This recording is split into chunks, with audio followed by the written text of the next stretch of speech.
What's happening, guys, and welcome back to my channel. As always, first things first, if you're new to the channel, make sure you hit the subscribe button now before you forget, and also put a big thumbs up on the video. I'd also appreciate if you guys would share this content around on social media. And if you're not following me on social media already, I've also got an Instagram page, Arsenal Ross, and a Facebook page. Make sure you follow me there. I'll also be reading out your comments live on here. If you have any comments or questions for me, get them written down there. So, guys, what do you make of the game yesterday? Arsenal v Burnley. Got to admit, it's a bit of a shocker, really. Plus points, we didn't lose, and we kept a clean sheet. I mean, if we went back not far long ago, we'd have given our right arm for a clean sheet. So there are positives there. Weirdly, it was our attacking play that we were missing out on. You know, the cutting edge. We didn't quite seem to have it. I know Aubameyang was back after a 3-match suspension. Maybe he's looking a little bit rusty, especially when he missed that opportunity when he was put through by David Luiz. But all in all, not great and not inspiring. Let's hope they can go on to this 2-week winter break now in Dubai and really kind of, I don't know, work on the things that they're not quite getting right. Maybe the balance of play between defence and attack. And just basically sort themselves out. Let's hope Lacazette can get his confidence back and his shooting boots back on. Because as it stands, he's now gone an entire year, 365 days without a goal away from home, which is just not good enough. Also, let you know, guys, know that tomorrow at 12 p.m. British time, I'm going to be doing a live feed of a squad overhaul. Again, if you don't follow me on Instagram, I've got the whole squad on my story. And you can vote whether to keep, sell them, or loan them on. I'm going to come out with the results of that tomorrow when I do my live stream at 12 o'clock. So, yeah, go check that out and let me know what you guys think. So, going on to the Burnley game again, always a tough place to go to. I know we've done well there statistically, but Burnley are a tough team, you know, and they defend hard and, you know, they're all 100%. And it's typically the sort of team that we don't do well against. They get stuck in, they rough us up. And under the Wenger years, it's games like that. I know we had a good record there, but games against clubs like that, you know, we typically lost that. You know, everyone remembers Sam Allardyce's Bolton. They used to turn us over time and time again. You know, we were just too lightweight and still are, if I'm honest with you. But moving on to player ratings then, starting off with Bernd Leno in goal. I'm going to give Leno a 6 out of 10. I felt his distribution was poor. He kicked out a lot when he went long. And he took too long, just like giving the ball out when he's around our box. You know, he just needs to either speed that up or just, if he's going to ping it long, that's cool. I'm more than happy with that. If anything, I've criticised him for not doing that more often, but he's got to find a player. Can't just boot it long and just kick it out. What's the point of that? So he's going to 6 from me. Defence, I'm not going to be too hard on the defence because at the end of the day, we kept a clean sheet. And let's be honest, that's what the defence is there for. That's their job primarily. You know, forget about fullbacks getting forward and putting crosses in the box and stuff like that. That is their job. Keep a clean sheet. And they did that. So I'm not going to go on too heavy on them. Bellerin, I'm going to give a 7. I thought he had a poor game, you know, considering the games he had against Chelsea and Bournemouth. I thought about giving him a 6, but just the fact that we kept a clean sheet, I'm going to give him a 7. You know, like I said before, that we'd have given our right arm to have a clean sheet at times. We've been absolutely shocking defensively the last 10 years or so. Mustafi, I think we had a good game, you know. We've all said that he's made massive improvement under Arteta. And if he could just like get rid of some of the stupid mistakes he makes, like the one against Chelsea. Other than that, against the Chelsea, he was pretty much faultless. So I'm going to give him a 7. I thought he did really well. Moving on into David Luiz. David Luiz, I'm going to give a 7 as well too. Again, I thought he had a good game, and that was a cracking ball to Aubameyang. It's unfortunate that he didn't put it in, but again, another player who's I think massively improved. Not just with Arteta, I think with his coaching team that he's brought in as well. I think they're not getting much credit at the moment, and I'm sure they're all part of that. Something under Wenger we all criticised was it just seemed like they never bothered with the defence, never bothered coaching them. They just went and played the game, and you know, if we won, we won. If we lost, we lost, and that was it. But you know, I'm really going to sort of give Arteta and his team credit. They've massively sorted out our defence in terms of the players we've already got playing a lot better. Ainsley Maitland-Niles and Saka, who I'm going to come on to in a second, they've almost been like fresh new signings the way they've played at fullbacks at times. Moving on then to the guy I just mentioned there, Saka. What a fucking player, this guy. For me, for all the young players that come through, Smith Rowe, Nketiah, Willock, all them sort of guys, this guy for me has got the most potential. Saka, I think he's been absolutely outstanding, whether that's going forward or defensively. I mean, he's been playing left back when he's a left winger and he's not looked out of place. And what is he, 18, 19? He's been absolutely brilliant and probably a reason why we didn't sign a left back in the transfer window. I think he's been absolutely outstanding. I really do. And when he has got forward, he's chipped in with a goal like against Bournemouth, always been setting up people with an assist. So this guy gets a 7 for me on the game. Probably would have got an 8, but again, he went off injured, unfortunately, at half time. We're still waiting to see what the crack is with that. Hopefully it's not too long, because I generally think he's probably our player of the season so far. He's been absolutely outstanding. Moving on then to centre midfield, Granit Xhaka. Everyone who knows me knows my thoughts on Granit Xhaka. Not a huge fan of him. However, again, under Arteta and his team has been absolutely brilliant since they've come in. Again, he filled it out in defence, left back, and he was brilliant. Didn't put a foot wrong. So for that, I'm going to give him an 8. I mean, that can't be easy, playing out of your position, just like Saka did. And like I said, Saka would have got an 8 if he'd have probably completed the match. But I'm going to go for an 8 with him. Guendouzi, going to give a 6. A bit surprised that he was chosen ahead of Torreira. I said in my match preview, I felt that Xhaka and Torreira should start there. It seems to be our most solid centre midfield partnership that helps protect our defence. So maybe it was a fitness thing. Obviously, we don't know. We don't know what goes on in training. But yeah, I'm a bit surprised. And I think Guendouzi, I love the player. I think he's going to be, in a couple of years' time, he's going to be an absolutely brilliant player. I mean, he's played almost 80 times for Arsenal already. But I just don't think he had one of his better games, unfortunately. And I would have probably gone with Torreira starting that game. So moving on then to an attack. Martinelli, probably his worst performance to date, or was his worst performance. Wasn't really that effective. I'm going to give him a 5. Unfortunately, didn't really get a chance to do that much, and I just don't think he had his best game, to say the least. So I'm going to go with a 5 for him. Going on to the other wing, Aubameyang again missed that chance. Wasn't his usual self, which was a shame because it could have helped us win the game. So one of our draws again into a win. But I'm going to give him a 5 again. Not one of his better games, but we can't all just rely on Aubameyang. We have to, everyone has to chip in with goals. At the moment, we're not. If he doesn't score, we don't seem to score half the time. Okay, moving on to Mesut Ozil, the guy who just divides opinion. And I said it in previous videos. Go check them out if you want. This guy is just not the player he was. And people can bang on about statistics and what he did and blah, blah, blah. It's bullshit. I don't give a fuck what people say. This guy is not the player he was at Real Madrid. It was good that Arteta hauled him off after 60 minutes or 63 minutes. But why is this guy even playing for us? He's not the same player. Just like Torres wasn't for, when he transferred from Liverpool to Chelsea, and just like Robbie Fowler was that time where he lost it. Players lose it, unfortunately, and he's one of them. He's finished as a footballer. The quicker we can get him out the door, the better. And I tell you what, right?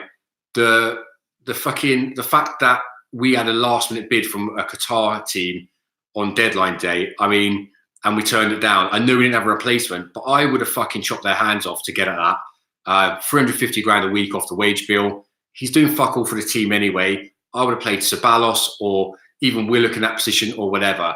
I would have fucking taken that money and ran all the way to the bank. I really would have done. The man says, afternoon Ross, another draw, we're shit. Yes, mate, can't really sort of disagree too much. I think Arteta's doing a lot of work at the moment. But there needs to be a massive squad overhaul in the summer, and some difficult decisions are going to have to be made. I mean, Lacazette and Aubameyang, they're in their last year of contract, so whether you want them to stay or not, if they do not sign, they need to be sold. And I don't give a fuck what people say. We can't have players running down contracts like Aaron Ramsey, Jack Wilshere, Danny Welbeck. Okay, Danny Welbeck, we didn't really give a toss about, but you can't keep that going, yeah? you have to recoup as much money as you can for them. And that means they only get 20, 30 million for him, like Spurs got 17 million for Eriksen, then so be it. But to allow them to walk out the door for nothing is fucking criminal.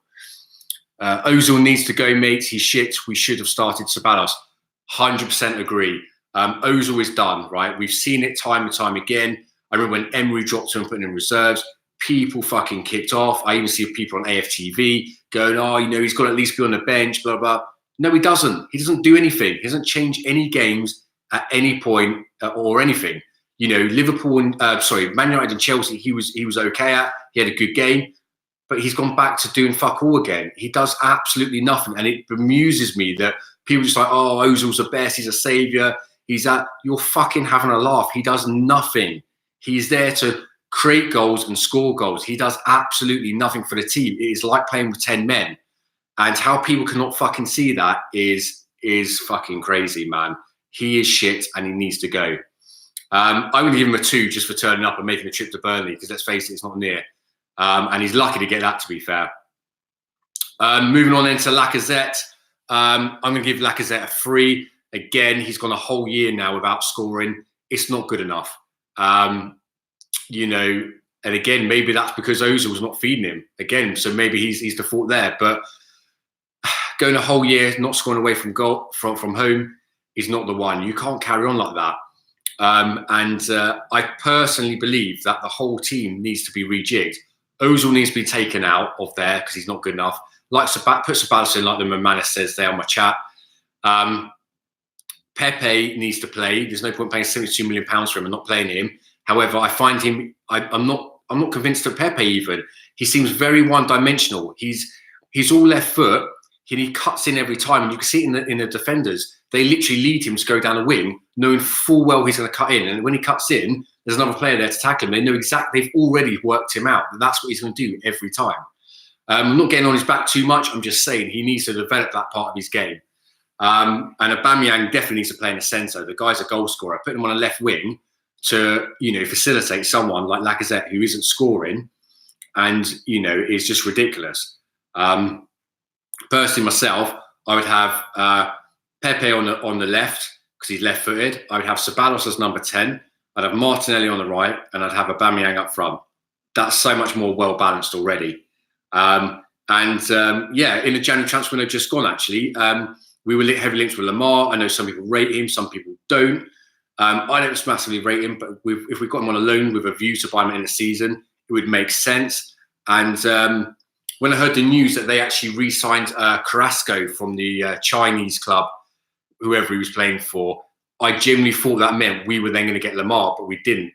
And as you can see, it's, as I said in a previous stream, actually, thinking we're okay and then letting that January transfer window shut, now we're screwed. We can't buy anyone anymore. So we are now on our own to the end of the season. So, again, I would have got Lamar in there, definitely. But again, let me know what you guys think. Would you have got Lamar in? What do you think about that front four? Because I don't think it's right the way it is. I think it needs turning around. We can't let any player run their contract down. Raul said we would sell players if they don't sign a new contract when they're in their last year in the contract. Still waiting to see this happen. Yeah, again, absolutely, mate. Just sort of touched on that when I said about the summer. If they don't sign, you've got to sell him. I don't care if he's Lionel Messi. If he doesn't sign, you have to sell him. You know, financial fair play says you can only spend what you bring into the club. So if you make £100 million, you can only spend £100 million. You can't get an owner that just goes, there you go, there's 500 million anymore. You can't do that. So, you know, if he doesn't sign, get as much money as you can for him and move on. You know, people cried when Wright left, and we got Anelka, and then people cried when he left. We got Henry. People cried when he left. We got Van Persie, so on and so forth. You know, so there will always be another player, and nobody is definitely bigger than the club. Moving on to the subs then, Torreira. I'm going to give him a 7. I know he only played half the game, but again, I felt he protected the defence, which is ultimately his job, and he kept a clean sheet. So I'm going to give him a 7 on the fact that he's done his job. He hasn't done anything special, but he's done what he's supposed to do. So he's getting a 7. Joe Willock, going to give a 6. Don't think he had a massive impact on the game, but let's face it, at least he was like an extra player on the pitch, whereas Mesut Ozil is absolutely fuck all.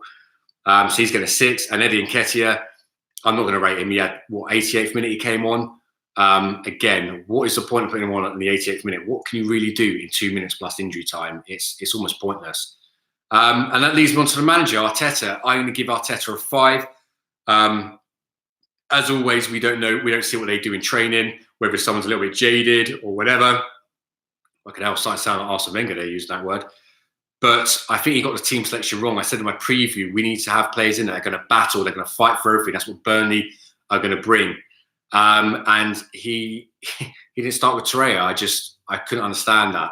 And the fact that I also said that quite clearly we cannot start with Mesut Ozil in this game, and he started. I mean, you may as well play with 10 men seriously in games like that. It's ridiculous. So Arteta gets a 5 for me, and that brings on to the fans. The fans are going to get a 10. Bearing in mind the results having been brilliant this season, we're probably having a worse season we are having a worse season since we can remember. And to go all the way to fucking Burnley is a mission, man, to get all the way up there and back. So obviously you've got to come back as well. I bet there was fans not getting back till like way late at night. So the fans are going to get a 10 from me.